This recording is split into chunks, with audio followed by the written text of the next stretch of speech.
I'll tell you who we've got. We've got Ralph Ellis from the Swinging Blue Jeans.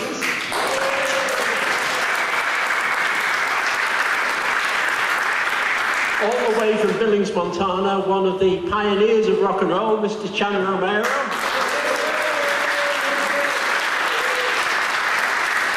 And he's come over with one of the top Chicano musicians of the day. You'll be hearing a bit about what he's been doing, and that's Mark Guerrero there.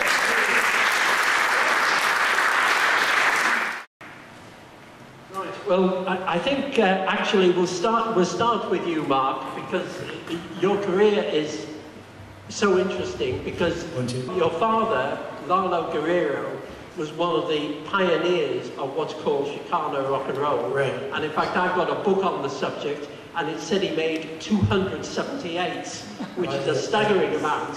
And I'm hoping you're going to do one of those songs tonight. Yes, I will. So tell us a bit about your dad and how Raikuda came to be doing his song. You know, born in the United States, born in Tucson, Arizona, but he was very Mexican-Indian looking, and he was perfectly bilingual. He could sing as well in English as in Spanish, but he was sort of limited to only making records in Spanish. So he made hundreds and hundreds, like 700 records he's recorded over like a 60-year career in every genre. He wrote blues in Spanish, boogie-woogie, rock and roll. He did comedy, he did children's music. So he did everything. Yep, and can you do a song for us now? And the song is basically about that the Latin American cool cats that wore zoot suits and all that, they used to do all the American swing and boogie-woogie and all that, but now they're doing these Latin dances that come from Cuba and all that. So that's what the song is about. It's called Los Chucos Suaves, and it means the cool dudes. So it's a... Carnal, póngase a gozar, ya los tiempos han cambiado. Tú estás muy habituado, estás muy de atravesar. Antes se bailaba el swing, boogie boogie chimbal, pero eso ya torció, y esto es lo que sucedió. Los chucos suaves bailan rumba, bailan la rumba y la zumba, bailan guaracha sabrosón, el botecito y el danzón. Los chucos suaves bailan rumba, bailan la rumba y la zumba, bailan guaracha sabrosón, el botecito y el danzón. Pa, pa, pa, pa, pa, ta, ta, pa, pa, pa, pa, ta, ta, pa, pa, pa, pa, ta, ta, pa, pa, pa, pa, ta. Cada sábado la noche yo me voy a borrotear con mi linda pachucona, las caderas a menear. Ella le hace muy aquella cuando empieza a guarachar, al compás de los timbales yo me siento petatear. Los chucos suaves bailan rumba, bailan la rumba y la zumba, bailan guaracha sabrosón, el botecito y el danzón. Los chucos suaves bailan rumba, bailan la rumba y la zumba, bailan guaracha sabrosón, el botecito y el danzón.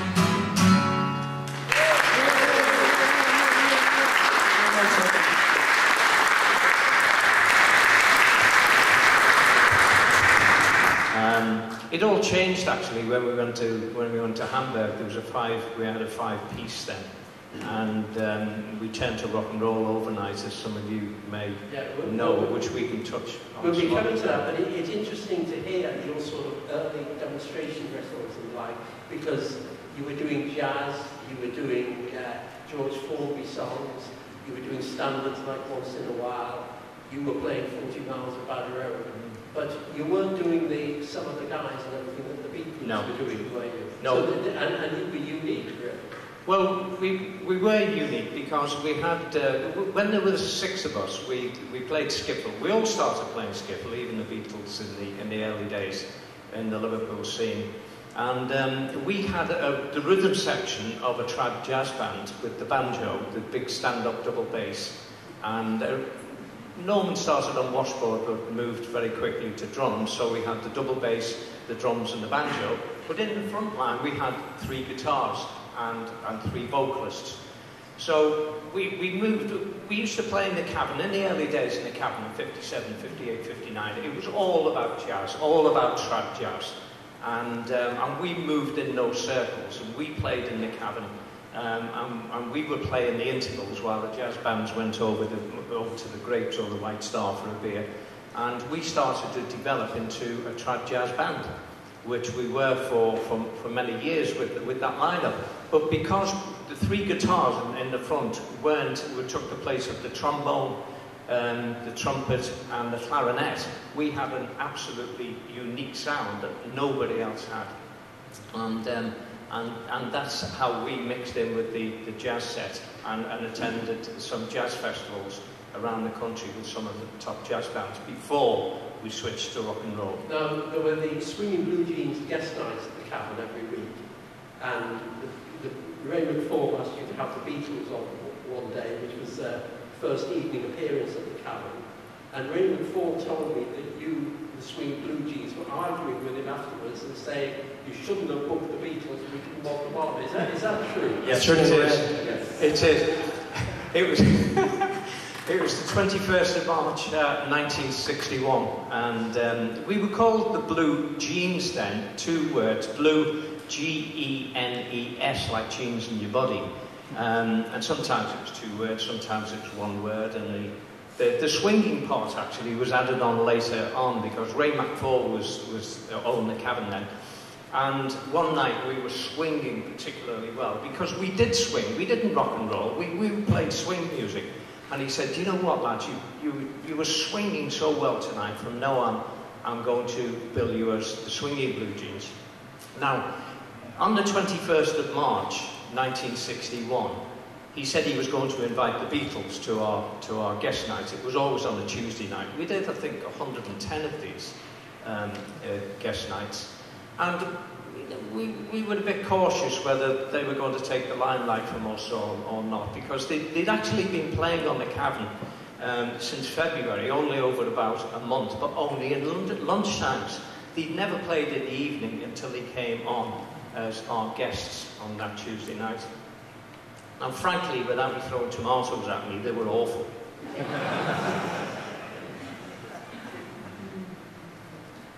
They came on, they were drinking on stage, they were smoking, there was the odd little cuss word, and we thought they were very unprofessional, because we prided on good stage presence and tidiness and proper dress and proper presentation, and we used to rehearse for hours to get the right sound and the right music and the right chords and the right rhythm. Beatles came on, they couldn't care less. No, they couldn't, and this was the appeal. This was the appeal of, and they just couldn't fancy them.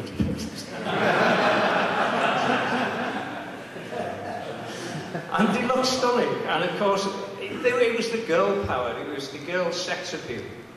That was the attraction of the Beatles. I mean, don't get me wrong, I have a great deal of admiration for the Beatles. We knew them well, we became friends. We went to Paul McCartney's 21st birthday. We did all the things with them. We appeared on the Cavern many times. So when they started, they were awful. They couldn't play a tune, they couldn't sing a tune, and they couldn't care less. Which upset Ray Ellis, because he thought, well, we worked so hard to get things right and be professional, and he turns around and he says to Ray McFall, and you invite this rabble onto the stage. So Ray said, I don't want them on our guest night anymore, and I don't think they ever did come on our guest night anymore. But of course, Brian Epstein got hold of them, he marketed them, George Martin, he made them musically, which maybe we'll get into later, and they turned into the greatest band in the world, and they deserved it. Okay, well that takes the Swinging Blue Jeans to 1961, and we'll have a word with Chan now. And how did you get involved in rock and roll? Chris Montez said to me once that Elvis, everybody thought Elvis was the king of rock and roll, but Richie Valens was the king of our block. And he did an awful lot for the Chicanos, didn't he? Yeah, he did. And Chris had the right situation. But I think I was about 15, and I was watching Steve Allen show. So Steve said, I'm going to introduce tonight on the show the latest rock and roll sensation. And they put the camera on this guy, and he said, you ain't nothing but a hound dog. And boy, they hair stood up on my hair. And I said, oh my God, who is this guy? I gotta do this. You ain't nothing but a hound dog, crying all the time. You ain't nothing but a hound dog, crying all the time. Well, you ain't never gonna rap it, and you ain't no friend of mine.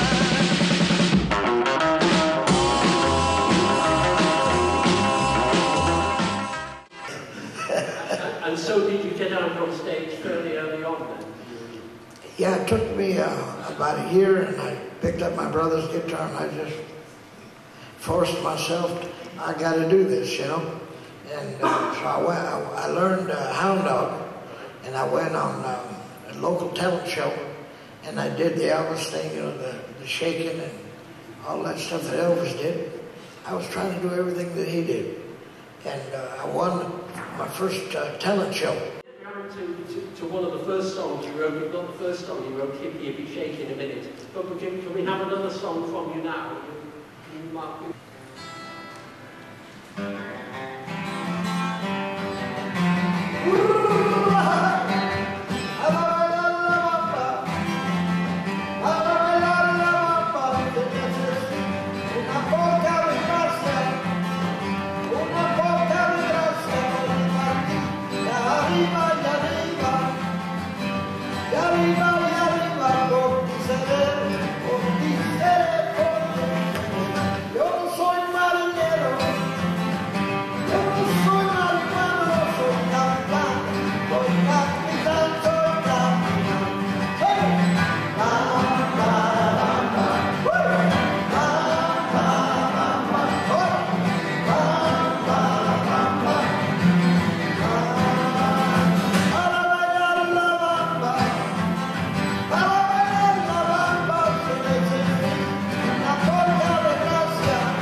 So he'd come along, 1958, and you thought it was great. The record was like, come on, let's go.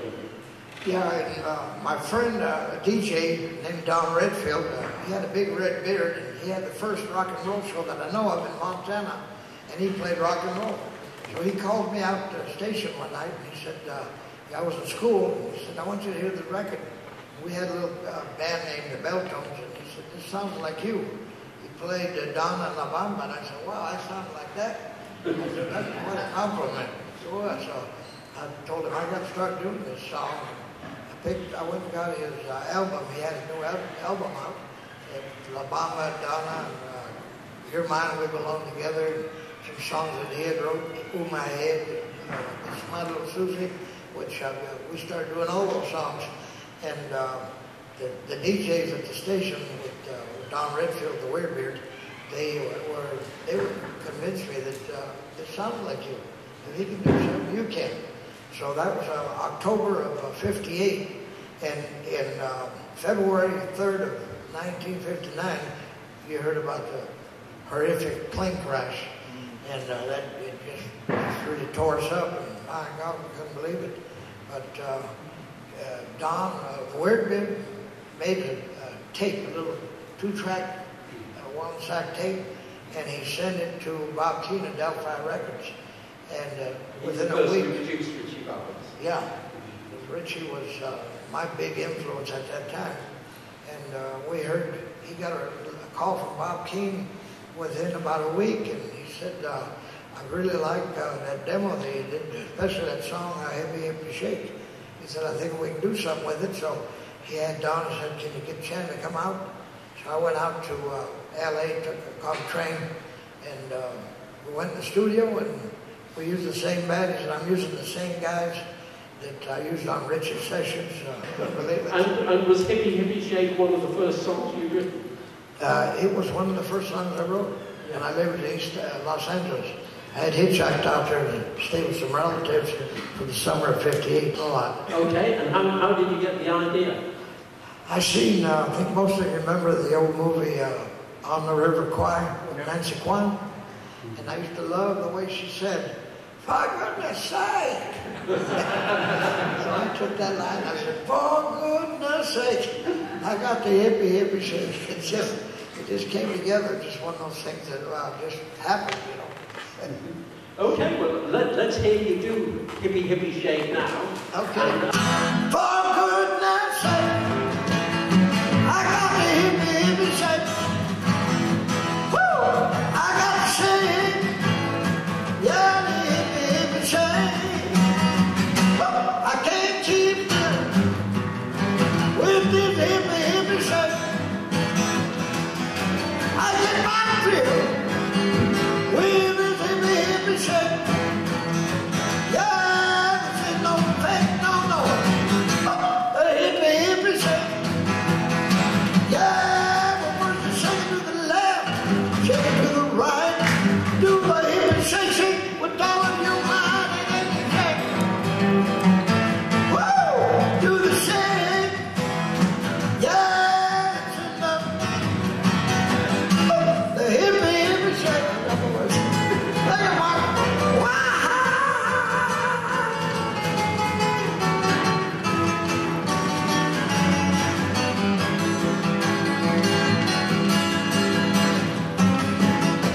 All right.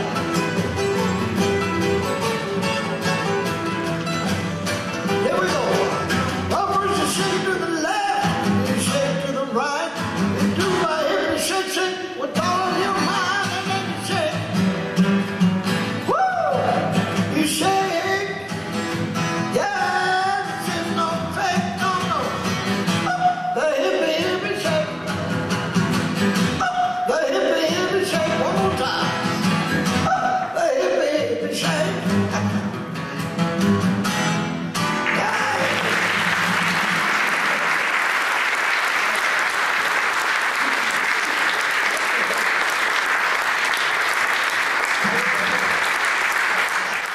Bob Wooler, who was the DJ at the Cavern, bought a copy of it from Nems. And he said in an interview, in 1959, Mike Millwood, who later joined the Foremost, asked me if I'd heard Chan Romero's Hippy Shake. I played it one lunchtime at the Cavern, and Paul McCartney asked me about it, as he fancied himself as a high-voiced singer. So the Beatles started doing it, and then the Blue Jeans started doing it. So what happened then? Yes, Bob Wooler started, along with a lot of other records that came in from America, he started playing the Hippy Shake, and it was a very big favourite, like Twist and Shout and Money and all the songs that were popular with the bands, the rock and roll bands in the Cavern at that time. We turned to rock and roll. And we made a record that Ray Ellis wrote, leader of the group's It's Too Late Now. That got to about 27 in the charts, and then we made another song we'd written called Do You Know, which was awful really and didn't get anywhere.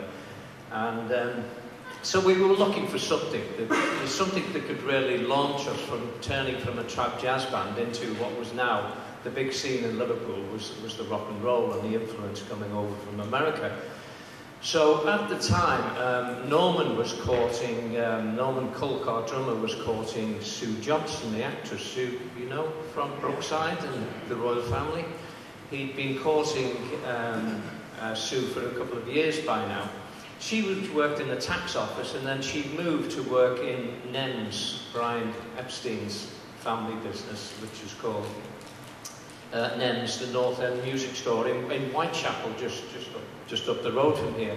And a copy came on her desk from somewhere of Chan's record, and she thought, well, that could be something that the Blue Jeans could take on. So she gave the record to Norman. Norman liked it immediately and suggested to the rest of us that we should record it. So we learned to play it. I worked out a solo on it, and I remember the first time we played it was in the Whiskey A Go-Go Club in Newcastle upon Tyne, and it just absolutely brought the house down. And we thought, well, we've got to record that. So we went down to Abbey Road Studios. Wally Ridley was our manager in the Hippy shape. So he gave in, we released it, and as you know, eventually it got to #1 in the country.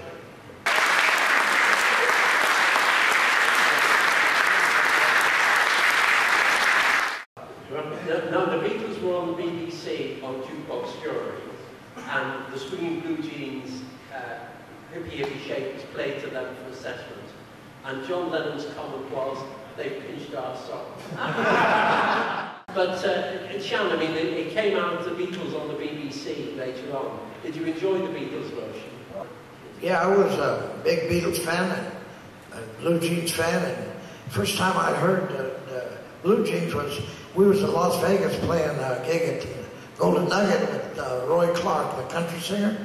And we were on our way to the hotel that night, and I heard the Blue Jeans version, but I didn't know who it was. They hadn't said till the record was over. And as soon as the record was over, the DJ said, "There's a hot one out of London, the Swinging Blue Jeans." And I said, "Wow, that's pretty cool." And how did you devise the dance to go with Hippy Hippy Shake or not? Group back in back east on name of that Allentown, Pennsylvania. They had a television program, and some kids developed the dance way back then. And now they're doing it, starting to do it all over again. We did a video, and Mark can tell you about that video. Yeah, our videographer, Mr. Tony Reyes, he has a company called Jammin' Classics. He did 4 of my videos recently I'm very happy with. And we decided to do a really good video on Hippy Hippy Shake before we came here. So about a month ago, he did a really great video on... and this is on YouTube? Yeah, it's on YouTube. This is you with all your grandchildren? Yeah, that's what's so great about it, that, you know, when he was young, it'd be a rock and roll thing, but now that he's a grandpa, and a great-grandpa, yeah, he's got all his grandkids, his great-grandkids dancing, and his daughters, and so it's really great. I was about 15 years old in 1965. I had a band called Mark and the Escorts, and in East Los Angeles. And we did 2 records on GMP Crescendo Records. And the first song we ever recorded was an instrumental called Get Your Baby. And it was a wild and crazy garage rock song where we're screaming in the background. In those days, you'd make a record, and then the band would get around a mic and just scream and say stuff, you know. So it was just this wild record, this bunch of 15-year-olds. 52 years later, last year, it was a major motion picture. Logan Lucky, it's a great movie. Logan Lucky, directed by Steven Soderbergh, Academy Award-winning director who did Ocean's 11. Daniel Craig's in it, Katie Holmes, Adam Driver, Channing Tatum. And it's a really cool, really kind of movie with big stars. And we're on the soundtrack with Creedence Clearwater, Bo Diddley, Dr. John. It's crazy, 50 years later, 52 years later. Well, let's take some questions from the floor now, because I'm sure there's quite a few out there who'd like to ask questions. I remember, long before videos, you were mentioning about you've made a video before, but there used to be a programme on BBC television, I think it was BBC, late on a Friday night, called Cool for Cats, yes, with Kent Walton. And I never heard Hippy Hippy Shake on the radio, but one night on a Friday night, Kent Walton played it. Now, there were no singers, it was purely dancers. They'd play the record and they'd have dancers. And he played Hippy Hippy Shake, and he had a goalkeeper chasing after balls and shaking his hips. And that was the first time I'd heard Hippy Hippy Shake. And you thought it was a great... I just wanted to ask Ralph about it. You played, didn't you play Top of the Pops, the very first Top of the Pops with the Rolling Stones, and I believe there was an altercation at some point. Did you win? The very first Top of the Pops was the 1st of January 1964, and we were on it, and the Rolling Stones were on it, and Scylla was on it. I can't remember. I think the Beatles were on it. I'm not sure. But there's a finished up with a controversy in the end, because what we used to do when we finished playing, we'd all pile into the canteen and have a brew, and then they would let some of the fans in for photographs, and no selfies then, but we used to get out free photographs and autographs. And Keith Richard was there, and he said to me, "Well, can I borrow your pen?" And I said, "Sure, here it is." So I gave him my pen, and then some fans came in and wanted us, the SVJs, to start to do some autographs. So I went across to Keith Richard and I said, "Keith, can I have the pen back, please?" And he said, "I haven't got your pen." I said, "You have got my pen, I just lent it to you, I want to do some autographs, don't mess these kids about." "I haven't got your pen," he said. So I said, "Right, well, I'll do it." So I sat down on the chair and I leaned over to him and I took the pen out of his pocket and I said, "Now sort that out, you see." So he stood up and he came over to me and, excuse my French, he said, "Give me that pen back, you effing Northern Ernies." And that's what they used to call us, Northern Ernies. And I said, "Well, I'd sooner be a Northern Ernie than a long-haired puff like you." So he got hold of me and he pulled me off the chair and we're on the floor, so I thought, well, I'll give him a Liverpool doctor's pussy. So I'm about to hit him like this, and Nick Jagger ran in and he got hold of my arm and he's holding me back. So I dragged him down, and then the three of us were grappling on the floor. And this is in front of fans, can you imagine this? Dear me. So anyway, we thought, come on, okay, just relax. And Ray came over and said, "Come on, lads, just..." And then guess who walked in then? Jimmy Savile. Because Jimmy Savile was the compere of the show, and he, believe me or not, what he did within a very short space of time, he embellished this fight scene and sold it to the Daily Mirror, who produced a 2-page spread, and he made a fortune out of it. So, yes, but after that, we became very good friends with the Rolling Stones. We toured a lot with them. I mean, one time we toured a 2-month tour every night. Can you imagine that? We did in February 1966, we played at the Royal Albert Hall. I mean, you can't get much better than that, can you? I hope that's answered your question. Oh, great answer. Well done.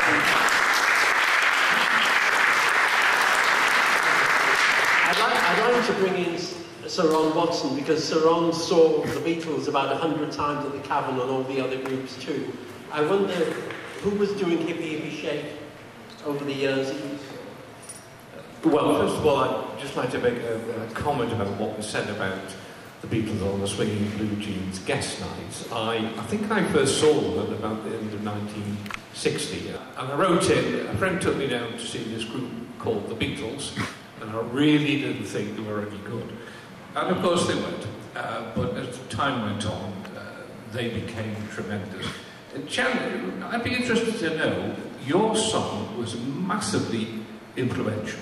All the Merseybeat groups, or those that were any good, did your song. And I saw the Beatles many, many times, particularly during 1962, when I think they were at their peak as a rock and roll band. And the sets that I saw, that's the number they started with. And it's a shame that there's no really decent recording of it. But when did you get to hear, or did you, about how massively influential your record was? Well, if I understood you right, I'm not sure I can answer that. But I did want to say to Ralph, I wanted to thank you for doing my song, because I married my girlfriend when she was 16 and I was 17. We had 12 kids and 53 grandkids and 37 great-grandkids. And I always tell people, thank God for the royalties I got from the Blue Jeans doing my song.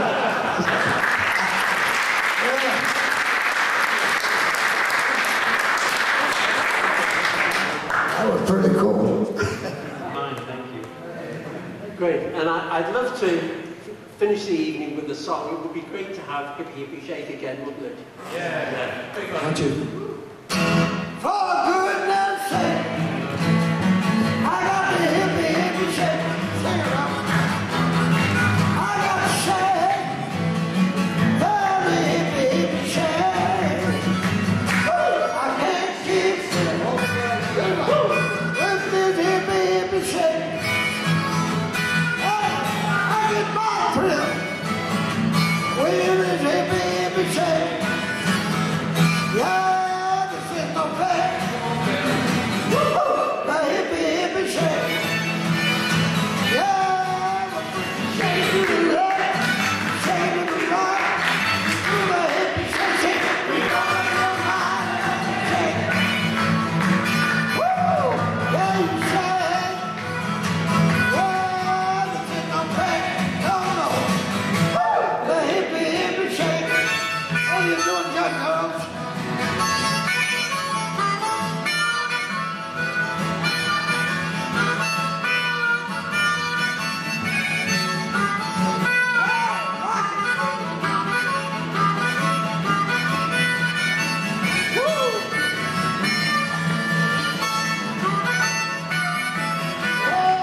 to the left, shake to the right. We do my hippie shake, we don't